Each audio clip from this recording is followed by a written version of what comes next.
যে দলে কোনো নীতি আদর্শ নেই, ধর্মের ট্যাবলেট বিক্রি করে মানুষের সাথে প্রতারণা করতে চায়, জনগণ তাদেরকে চিহ্নিত করছে বলে মন্তব্য করেছেন বিএনপি স্থায়ী কমিটির সদস্য সালাউদ্দিন আহমদ।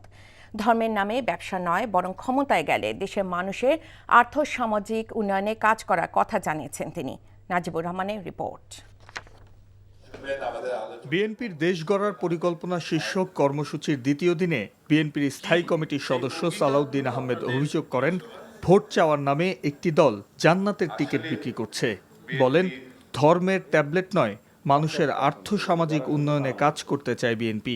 যেই দলের কোনো নীতি আদর্শ নেই, কোনো পরিকল্পনা নাই, শুধুমাত্র ধর্মের নামে একটা ট্যাবলেট বিক্রি করে জনগণের সাথে প্রতারণা করার পরিকল্পনা করছে, তাদেরকে জনগণ ইতিমধ্যে চিনেছে, তাদের মুখোশ উন্মোচিত হয়েছে। গণতান্ত্রিক যাত্রা এগিয়ে নিতে ভোটাধিকার ফিরিয়ে দেওয়ার কথা জানিয়ে সালাউদ্দিন আহমেদ বলেন, গণতন্ত্রের পথে বাধা হয়ে দাঁড়ানো শক্তিকে প্রতিহত করবে জনগণ।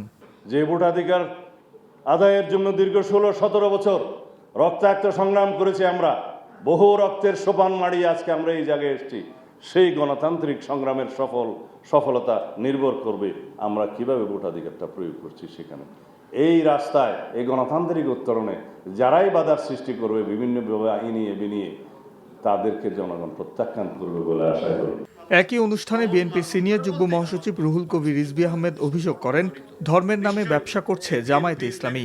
কেউ বলতে পারে না কে বেহেশতে যাবে কি দোজখে যাবে, এটা according to religion, according to ইসলাম কেউ বলতে পারে না। কিন্তু ধর্মে ভোটের জন্য, রাজনীতির জন্য কোন রাজনৈতিক দল এগুলো ব্যবহার করছে।